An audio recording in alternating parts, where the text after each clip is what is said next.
അപ്പോൾ നമുക്ക് ഈ മൊഡ്യൂളിൽ പഠിക്കേണ്ടത് പോസ്റ്റ് കൊളോണിയലിസം ആണ്.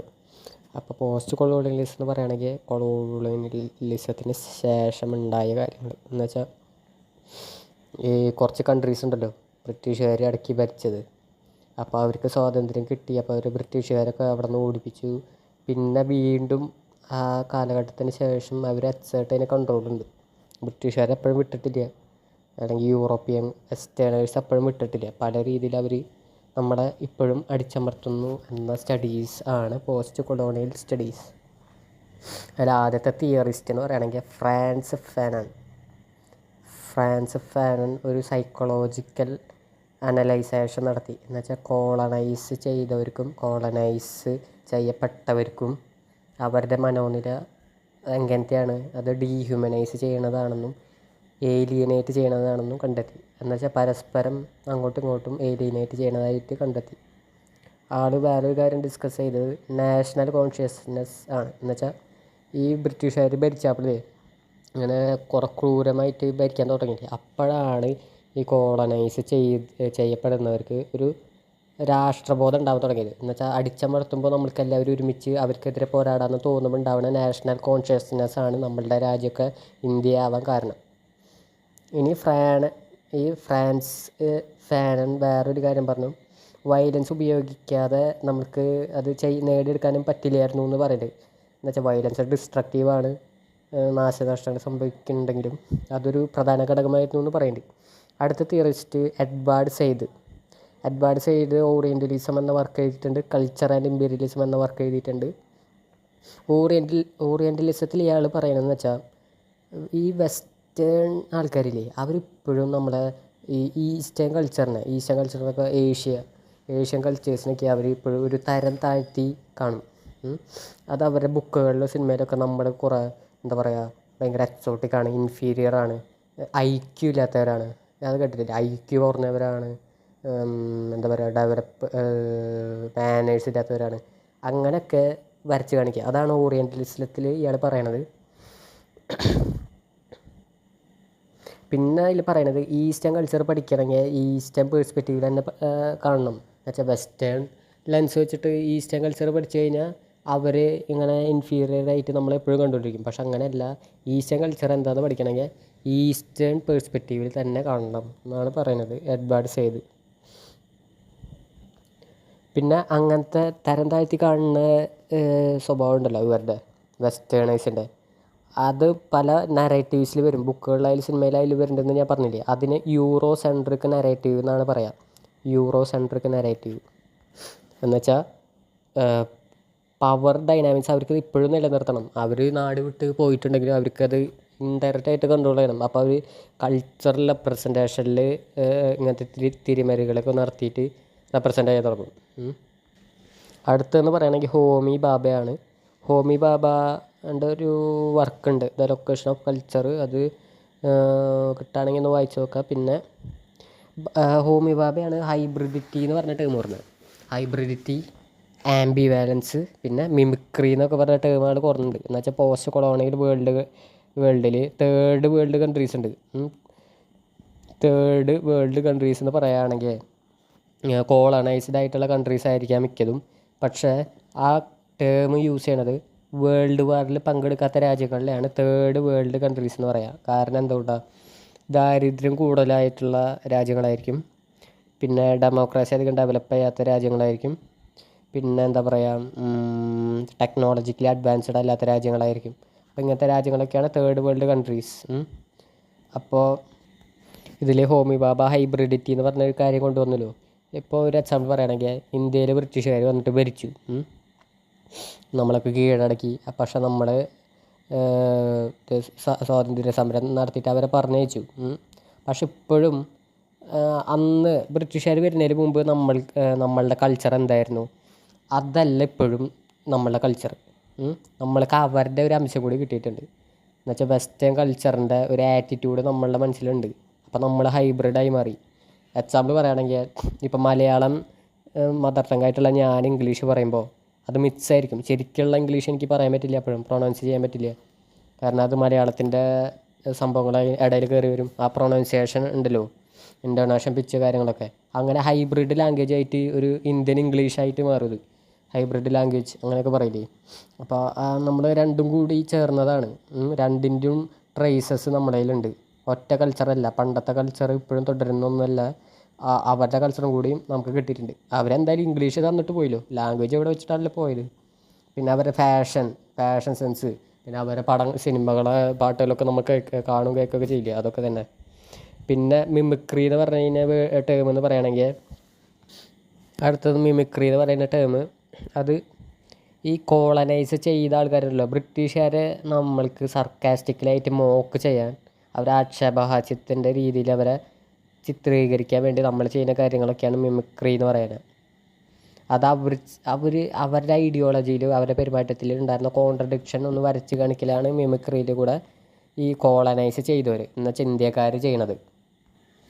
അടുത്ത ടേം ആംബി വാലൻസ് എന്ന് പറയുകയാണെങ്കിൽ contradictory relationship between the coloniser and the colonised. എന്ന് വെച്ചാൽ ഇപ്പോൾ ഇന്ത്യക്കാരെ വെറുത്തിട്ടാണ് കുറേ പേരൊക്കെ ഇങ്ങോട്ട് വന്നത് ബ്രിട്ടീഷുകാർ. അവർ ആ വെറുപ്പ് ഉള്ളതുകൊണ്ടാണ് ക്രൂരതൊക്കെ വന്നത് അവരുടെ ഭരണത്തിൽ. അപ്പോൾ ഇവർ ആ ക്രൂര ഭരണം ചെയ്യുമ്പോഴും കുറേ കാര്യങ്ങളൊക്കെ കാര്യങ്ങളൊക്കെ അവർക്ക് ഇഷ്ടമായിരുന്നു. എന്നുവെച്ചാൽ സ്പൈസസ് അവർക്ക് ഇഷ്ടമായിരുന്നില്ലേ, നമ്മുടെ കൾച്ചർ കുറേയൊക്കെ അവർക്ക് ഇഷ്ടമായിരുന്നില്ലേ. അതേപോലെ നേരെ തിരിച്ചു നമ്മൾക്ക് അവരുടെ ചില കാര്യങ്ങൾ ഇഷ്ടമല്ലേ. അവർ ഇങ്ങനെ ഭരിച്ചിട്ടുണ്ടെങ്കിലും അവരുടെ കുറേ കാര്യങ്ങൾ നമ്മളിപ്പോഴും ഇപ്പോഴും ഇന്ത്യയിലുണ്ടല്ലോ. എന്നുവെച്ചാൽ അവരാണ് മറ്റേ കോർട്ട് സ്ട്രക്ചേഴ്സ് പറഞ്ഞത്, high court, supreme court, law court, അതൊക്കെ. പിന്നെ നമ്മൾ ആ റെഡ് ഫോർട്ട്, പിന്നെ പ്രസിഡൻറ്റിൻ്റെ പാലസ്, ഇതൊക്കെ അവർ കൊണ്ടുവന്നത്. അതിപ്പോഴും നമ്മൾ കളഞ്ഞിട്ടില്ല, കാരണം നമുക്ക് അത് ഇഷ്ടമായി, അതാണ് ഇപ്പോഴും കൊണ്ടു നടക്കുന്നത്. അപ്പോൾ അതാണ് ആംബി വാലൻസ്. ഇനി അടുത്ത തിയറിസ്റ്റ് ആരാ? ഗായത്രി ചക്രവർത്തി സ്പിവാക്ക്. സബാൾട്ടൻ എന്നുള്ള ടൈം കൊണ്ടുവന്ന ആളല്ലേ, ക്യാൻ ദി സബാൾട്ടൻ സ്പീക്ക് എന്നുള്ള വർക്കിൽ. അതിൽ മാർജിനലൈസ്ഡ് ഗ്രൂപ്പുകളെയാണ് സബാൾട്ടൻ എന്ന് വിളിക്കുക. എക്സാമ്പിൾ പറയുകയാണെങ്കിൽ, ഇന്ത്യൻ സ്വാതന്ത്ര്യ സമരം നടന്നപ്പോൾ ഈ ഗാന്ധിജി എല്ലാ കൾച്ചറിൽ പെട്ടവരൊക്കെ ഒന്ന് ഇതാക്കിയില്ലേ, യുണൈറ്റ് ചെയ്തപ്പോൾ ചെറിയ ചെറിയ കൾച്ചർ ഉണ്ടാവുമല്ലോ. എന്നുവെച്ചാൽ കുറച്ച് വേറെ ഗ്രൂപ്പുകൾ ഉണ്ടാവില്ലോ. നമ്മൾക്കിപ്പോൾ ആ സമയത്ത് ഹിന്ദുക്കളായിരിക്കാം കൂടുതൽ, പക്ഷെ ഹിന്ദുക്കളിൽ തന്നെ കൂടുതലും പല പല വിശ്വാസ രീതിയിലുള്ളവരില്ലേ, ആദിവാസികളൊക്കെ ഉണ്ടാവില്ലേ. പക്ഷേ ഇവർക്ക് ഡിഫറൻസ് ഉണ്ടെങ്കിലും നമ്മൾ ഒറ്റ ഒരു കൾച്ചറായിട്ട് ഗാന്ധിജി നമ്മളെ റെപ്രസെൻറ്റ് ചെയ്ത്, ഒറ്റ ഒരു കൾച്ചർ എന്ന് വെച്ചാൽ ഇന്ത്യക്കാരുടെ ഒരു കൾച്ചർ, ഒരു വിശ്വാസം, ഒറ്റ വിശ്വാസം എന്നൊക്കെ പറഞ്ഞിട്ടാണ് റെപ്രസെൻറ്റ് ചെയ്തത്. എന്നുവെച്ചാൽ അത് കുറച്ചുകൂടി എളുപ്പമായിരിക്കും ബ്രിട്ടീഷുകാരെ പറഞ്ഞ് ഓടിപ്പിക്കാൻ. പക്ഷേ അങ്ങനെ ചെയ്യുമ്പോൾ നമ്മൾ ഈ മാർജിനലൈസ് ആയിട്ടുള്ള ആൾക്കാരെ നമ്മൾ മറക്കും, വേറെ വിശ്വാസമുള്ളവരെ. ഇപ്പം ഞാൻ പറഞ്ഞപ്പോൾ ഈ കോമൺ ആയിട്ടുള്ള ഒരു കൾച്ചർ വിശ്വാസം കൊണ്ടുവരുമ്പോൾ അങ്ങനെയല്ല യാഥാർത്ഥ്യം നമ്മൾ മറന്നു പോകുന്നു. അപ്പോൾ അതിനെ റെപ്രസെൻറ്റ് ചെയ്യാൻ വേണ്ടിയാണ് സബാൾട്ടൻ എന്നുള്ള ടേം ഗായത്രി സ്പിവാക്ക് കൊണ്ടുവന്നത്. പിന്നെ എക്സാമ്പിൾ പറയുകയാണെങ്കിൽ, ആ സമയത്തുണ്ടായിരുന്ന സതി എന്ന് പറഞ്ഞ റിച്വലില്ലേ, ഭർത്താവ് മരിക്കുമ്പോൾ ഭാര്യ തീയിൽ ചാടി ചാവണത്. അപ്പോൾ ഇവരെ റെപ്രസെൻറ്റ് ചെയ്തിരുന്നു ഇത് എന്ന് വെച്ചാൽ ഈ റിച്വൽ ഒരു പൊട്ടത്തരാണെന്ന് നാട്ടുകാരോട് പറയണത് ഈ സ്ത്രീകളല്ലായിരുന്നു, വേറെ ആൾക്കാർ അപ്പോഴും ഇവരെ റെപ്രസെൻറ്റ് ചെയ്യണമായിരുന്നു. വേറെ സോഷ്യൽ ക്ലാസ്സിലുള്ളവരോ വേറെ വിശ്വാസത്തിലുള്ളവരോ ഇവരെ റെപ്രസെൻറ്റ് ചെയ്യണമായിരുന്നു. അപ്പോൾ അങ്ങനെയല്ലല്ലോ, സ്വയം റെപ്രസെൻറ്റ് ചെയ്യണമെന്ന ഇതിൽ സബാൾട്ടൻ സ്പീക്കിൽ പറയണത്. സ്വയം ഇപ്പോൾ എക്സാമ്പിൾ പറയുകയാണെങ്കിൽ, എന്നെ ഇപ്പോൾ ആരെങ്കിലും അടിച്ചമർത്താണെങ്കിൽ എന്നെ റെപ്രസെൻറ്റ് ചെയ്യുമ്പോൾ എനിക്ക് ജസ്റ്റിസ് തരാൻ വേണ്ടിയിട്ട് വേറെ സോഷ്യൽ ക്ലാസ്സിലുള്ള ആൾ എന്നെയായിട്ട് അധികം ഒരു ബന്ധമില്ലാത്ത ആൾ വന്നിട്ട് എന്നെ റെപ്രസെൻറ്റ് ചെയ്യുമ്പോൾ അതിനാണ് ഗായത്രി സ്പിവാക്ക് ചോദ്യം ചെയ്തത്. എന്നുവെച്ചാൽ സ്വയം റെപ്രസെൻറ്റ് ചെയ്യാനുള്ള ഒരു വോയിസ് വേണമെന്നാണ് പറയുന്നത്. എന്നാൽ മാത്രമേ ഇമ്പാക്റ്റ് ഉണ്ടാക്കിയെടുക്കാൻ പറ്റുള്ളൂ. എല്ലാവരും ആ മാർജിനലൈസ് ചെയ്തതാണെന്ന് അറിയണ്ടേ. അപ്പോൾ അടുത്ത ടൈമാണ് സ്ട്രാറ്റജിക് എസെൻഷ്യലിസം. അപ്പോൾ ഞാൻ പറഞ്ഞില്ലേ, കുറച്ച് കൾച്ചറിനെ ഒറ്റ ഒരു വിശ്വാസത്തിൻ്റെയും ഒരു കൾച്ചർ റെപ്രസെൻറ്റേഷൻ്റെ ഉള്ളിൽ കൊണ്ടുവരുന്നത് ഇപ്പോൾ ഗാന്ധിജി ചെയ്ത പോലെ ആ പ്രോസസ്സിനെയാണ് സ്ട്രാറ്റജിക് എസെൻഷ്യലിസം എന്ന് പറയാം. എന്നുവെച്ചാൽ സബാൾട്ടേൺസിനെ കൂടുതലും മാർജിനലൈസ് ചെയ്യാൻ ഒരു ചാൻസ് ഉള്ളൊരു സംഭവമാണ് സ്ട്രാറ്റജിക് എസെൻഷ്യലിസം. അപ്പോൾ ആ പ്രോസസ്സിനെയാണ് സ്ട്രാറ്റജിക് എസെൻഷ്യലിസം എന്ന് പറയാം. നമ്മൾ കോമൺ ആയിട്ടൊരു ഇപ്പോൾ ഇന്ത്യ സ്വാതന്ത്ര്യം കിട്ടാൻ വേണ്ടി ബ്രിട്ടീഷുകാർ എതിരെ അങ്ങനെ യുണൈറ്റ് ചെയ്തു. ഒറ്റ വിശ്വാസം ആണ്, ഒറ്റ ഇന്ത്യക്കാർക്ക് എല്ലാവർക്കും ഒരേ വിശ്വാസമാണ്, ഒരേ കൾച്ചറാണ്, ഒരേ ഐഡൻറ്റിറ്റി ആണെന്നൊക്കെ പറഞ്ഞിട്ട് നമ്മൾ ചെയ്തില്ലേ, യൂണൈറ്റ് ചെയ്തില്ലേ. പക്ഷെ അങ്ങനെ അല്ലല്ലോ ശരിക്കും, യാഥാർത്ഥ്യം അങ്ങനെ അല്ലല്ലോ. അപ്പോൾ ആ പ്രോസസ്സിനെയാണ് സ്ട്രാറ്റജിക് എസെൻഷ്യലിസം എന്ന് പറയാം. അടുത്ത തിയറിസ്റ്റ് ബെനഡിക്റ്റ് ആൻഡേഴ്സൺ. ആളുടെ വർക്കാണ് ഇമാജിൻഡ് കമ്മ്യൂണിറ്റീസ്. ഇമാജിൻഡ് കമ്മ്യൂണിറ്റീസ് എന്ന് പറയുമ്പോൾ ഇതെല്ലാം കണക്റ്റഡ് ആണ് കേട്ടോ. ഇത് പഠിക്കാൻ ഭയങ്കര സുഖമാണ്, പോസ്റ്റ് കൊളോണിയലിസം പഠിക്കാൻ സുഖമാണ്. ഇപ്പം ഞാൻ നേരത്തെ പറഞ്ഞു, ഈ ഇപ്പോൾ ഗാന്ധി ചെയ്ത പോലെ സ്ട്രാറ്റജിക് എസെൻഷ്യലിസം ആ പ്രോസസ്സ് കൊണ്ടുവന്നല്ലോ. എല്ലാ കൾച്ചറിനെയും ഒറ്റ കൾച്ചറായിട്ട് റെപ്രസെൻറ്റ് ചെയ്യുമ്പോൾ, അങ്ങനെ ചെയ്യുമ്പോഴാണ് നമുക്ക് ഇന്ത്യ സ്വാതന്ത്ര്യം കിട്ടിയിട്ട് ഒരു രാജ്യം ഉണ്ടാക്കാൻ പറ്റിയത്. അപ്പം നാഷണൽ കോൺഷ്യസ്നെസ് വന്നു. അപ്പം നമ്മൾ ബ്രിട്ടീഷുകാരെതിരെ പൊരുതി. ഞാൻ ഒരു എക്സാമ്പിളായിട്ട് പറയുന്നത്, ഇന്ത്യയും ബ്രിട്ടീഷും എക്സാമ്പിൾ എടുക്കുകയാണ്. വേറെ രാജ്യങ്ങളിലൊക്കെ ഇത് തന്നെയാണ് സംഭവിച്ചത്. അപ്പോൾ ആ നാഷണൽ കോൺഷ്യസ്നെസ് എല്ലാവരിലും വന്നു. അങ്ങനെ നമ്മൾ രാജ്യം ഉണ്ടാക്കിയതിൻ്റെ ശേഷം നമ്മൾ ഒരു രാജ്യമായിട്ട് തുടരുന്നുണ്ടല്ലോ. പക്ഷേ അപ്പോഴും നമ്മൾ എല്ലാവരും ഏകദേശം ഇപ്പോൾ എല്ലാ ഇന്ത്യക്കാർക്കും കോമൺ ആയിട്ട് എവിടെ ഒരു കൾച്ചർ അല്ലെങ്കിൽ കോമൺ ആയിട്ട് എവിടെ ഒരു റെപ്രസെൻറ്റേഷൻ ഉള്ള പോലെയാണ് നമ്മൾ രാജ്യം ഐ ആം ആൻ ഇന്ത്യൻ എന്നൊക്കെ പറയുമ്പോൾ നമ്മൾ വിചാരിക്കുന്നത്. പക്ഷെ അങ്ങനെയല്ലല്ലോ. അതാണ് ഇമാജിൻഡ് കമ്മ്യൂണിറ്റീസ് എന്ന് പറയുക. അപ്പോൾ അതിൽ പറയണത്, ആർഗ്യൂ ചെയ്യണത്, ആൻഡേഴ്സൺ പറയണതെന്ന് വെച്ചാൽ നമ്മളൊക്കെ ഒരു ഇമാജിൻഡ് കമ്മ്യൂണിറ്റീസാണ്. ഇപ്പോൾ നമ്മൾ മലയാളികൾ, പിന്നെ തമിഴന്മാർ, നമ്മുടെ അയൽവക്കം തമിഴ്, പിന്നെ തൊട്ട് മുകളിൽ ബംഗാളികളുണ്ട്, പിന്നെ കന്നഡ സംസാരിക്കുന്നവരുണ്ട്, ആസാമീസ് ഉണ്ട്, ഹിന്ദി സംസാരിക്കുന്നവരുണ്ട്, മറാത്തി. അപ്പോൾ ഇങ്ങനെയൊക്കെ ഇത്രയ്ക്ക് വ്യത്യാസമായിട്ട് നിൽക്കും. പിന്നെ അതിൻ്റെ ഉള്ളിൽ തന്നെ, ലാംഗ്വേജിൻ്റെ ഉള്ളിൽ തന്നെ വിശ്വാസങ്ങൾക്ക് വ്യത്യാസമില്ലേ, റിലീജിയസ് ബിലീഫ്സിന് വ്യത്യാസമില്ലേ. പിന്നെ കൾട്സ് ഉണ്ടാവും, ഒക്കൾട്ട്, ഇതിനൊക്കെ റിച്വൽസിനൊക്കെ ഭയങ്കര വ്യത്യാസമില്ലേ. അപ്പം ഇത്രയ്ക്ക് വ്യത്യാസം ഉണ്ടായിട്ട് നമ്മൾ ഇമാജിൻ ചെയ്യാണ്, നമ്മളൊറ്റ കമ്മ്യൂണിറ്റി ആണെന്ന് ഇമാജിൻ ചെയ്യാണ്. അങ്ങനെ ഇമാജിൻ ചെയ്താൽ മാത്രമേ നമുക്ക് ഇന്ത്യക്കാരായിട്ട് തുടരാൻ പറ്റുള്ളൂ. അതാണ് ഇതിൽ പറയണത് ആൻഡേഴ്സൺ. ഞാൻ ഇന്ത്യ ഒരു എക്സാമ്പിളായിട്ട് എടുക്കുകയാണ് കേട്ടോ, വേറെ സ്ഥലത്തും ഇങ്ങനെയൊക്കെ ഉണ്ടാവും. അപ്പോൾ പോസ്റ്റ് കൊളോണിയലിസത്തിൽ മേജർ ആർഗ്യുമെൻ്റ് എന്ന് പറയുകയാണെങ്കിൽ അവർ ക്രിട്ടിക്ക് ചെയ്യാണ് ഈ എല്ലാ തിയറിസ്റ്റും യൂറോ സെൻട്രിസിസത്തിനെതിരെ, യൂറോപ്യൻ ഡോമിനൻസോ അല്ലെങ്കിൽ വെസ്റ്റേൺ ഡോമിനൻസ്, കൾച്ചറിലായിക്കോട്ടെ വേറെ ബിസിനസ് പരമായിക്കോട്ടെ, ഇതിനെല്ലാത്തിനും റെസിസ്റ്റ് ചെയ്യലാണ് പോസ്റ്റ് കൊളോണിയലിസ്റ്റ് ചെയ്തത്. അപ്പോൾ അവരെങ്ങനെ പെയിൻറ്റ് ചെയ്തത്? ഈ യൂറോപ്യൻകാർ എന്താ ചെയ്തതെന്ന് വെച്ചാൽ അവരുടെ പേഴ്സണാലിറ്റി, അവരുടെ ഐഡൻറ്റിറ്റിയും അവരുടെ കൾച്ചറാണ് യൂണിവേഴ്സലി ഗുഡ്, യൂണിവേഴ്സലി ബെറ്റർ എന്ന് വെച്ചാൽ അവരുടെ സിനിമകളൊക്കെ ചിലത് കണ്ടാൽ തോന്നും അങ്ങനെ ഏഷ്യക്കാരൊക്കെ ഇൻഫീരിയറായിട്ട് റെപ്രസെൻറ്റ് ചെയ്യുമ്പോൾ അതെന്തിനാണ് അവർ ചെയ്യുന്നത്? അവരുടെ കൾച്ചർ കുറച്ചുകൂടി സ്റ്റാൻഡേർഡാണെന്ന് കാണിക്കാൻ വേണ്ടിയാണ് ചെയ്യുന്നത്. പക്ഷേ ശരിക്കും സ്റ്റാൻഡേർഡ് അല്ല, എല്ലാവർക്കും അവരുടേതായ ഓൺ ഐഡൻറ്റിറ്റി ഉണ്ട്. അതാണ് ഈ പോസ്റ്റ് കൊളോണിയലിസ്റ്റ് പറയുന്നത്. പിന്നെ ഇതിൽ അടുത്ത ടേം പറയുന്നത് ഡീകോളനൈസേഷൻ എന്ന് വെച്ചാൽ നമ്മൾ പറയുകയാണെങ്കിൽ ഇന്ത്യയിൽ സ്ട്രാറ്റജിക് എസെൻഷ്യലിസം ഉപയോഗിച്ചിട്ട് നമ്മൾ ബ്രിട്ടീഷുകാരെ പുറത്തോടിപ്പിച്ചു. പക്ഷെ അങ്ങനെ പുറത്തോടിപ്പിച്ചാലും ഒരു ഐഡൻറ്റിറ്റി വേണ്ട, നമ്മൾക്ക് സ്വന്തമായിട്ട് ഒരു ഐഡൻറ്റിറ്റി വേണ്ട.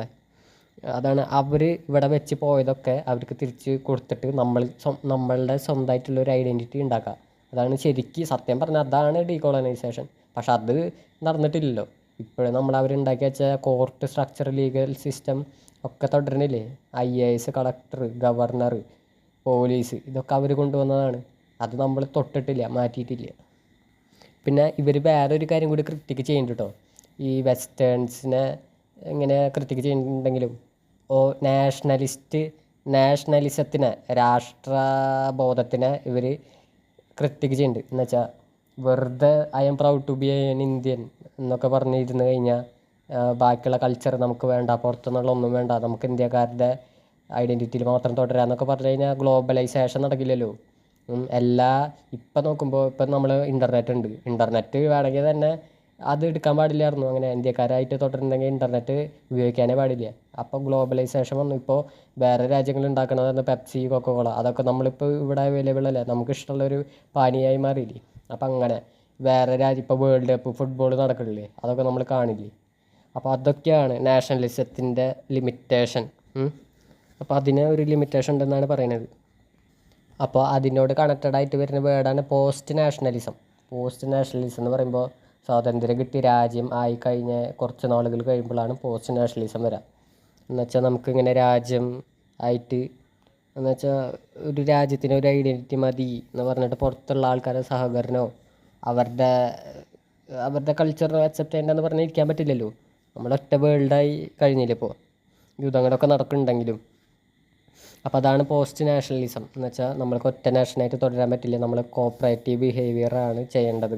പല നാഷണലായിട്ട് ഗ്ലോബലൈസ്ഡ് ആയിട്ട് അങ്ങോട്ടും ഇങ്ങോട്ടും സഹകരിച്ച് ജീവിക്കുക എന്നുള്ള ഒരു കൺസെപ്റ്റാണ് പോസ്റ്റ് നാഷണലിസം. അടുത്ത ടേം എന്ന് പറയുന്നത് സബാൾട്ടൻ സ്റ്റഡീസ്. സബാൾട്ടൻ സ്റ്റഡീസ് എന്ന് പറയുമ്പോൾ ഞാൻ പറഞ്ഞില്ലേ, സ്ട്രാറ്റജിക് എസെൻഷ്യലിസം ചെയ്യുമ്പോൾ നമ്മളെ അറിയാതെ കാണാതെ പോകുന്ന മാർജിനലൈസ്ഡ് ഗ്രൂപ്പാണ് സബാൾട്ടൻ. എക്സാമ്പിൾ ദളിത്, പിന്നെ ബ്ലാക്ക് കമ്മ്യൂണിറ്റീസിലെ ചില ആൾക്കാരില്ലേ, ബ്ലാക്ക് കമ്മ്യൂണിറ്റീസിന് അവർക്ക് ഒറ്റ അനുഭവമാണെന്നൊക്കെ പറഞ്ഞാൽ റെപ്രസെൻ്റ് ചെയ്തില്ലേ. അതുപോലെ ഫെമിനിസ്റ്റ് മൂവ്മെൻറ്റ്, അത് ബ്ലാക്ക് ഫെമിനിസ്റ്റിനെ ആദ്യം അഡ്രസ്സ് ചെയ്തിരുന്നില്ല. എല്ലാ വിമണും ഒരേ അനുഭവമാണെന്നൊക്കെ പറഞ്ഞിട്ട് അവരെ റെപ്രസെൻ്റ് ചെയ്തില്ലേ. പക്ഷെ അങ്ങനെയല്ലല്ലോ. അപ്പം അങ്ങനെ സബാൾട്ടനെ കുറിച്ച് പഠിക്കുന്നതാണ് സബാൾട്ടൻ സ്റ്റഡീസ്. അവരുടെ വോയിസസ്, അവരുടെ പേഴ്സ്പെക്റ്റീവിനെ കുറിച്ചൊക്കെ പഠിക്കലാണ് സബാൾട്ടൻ സ്റ്റഡീസ്.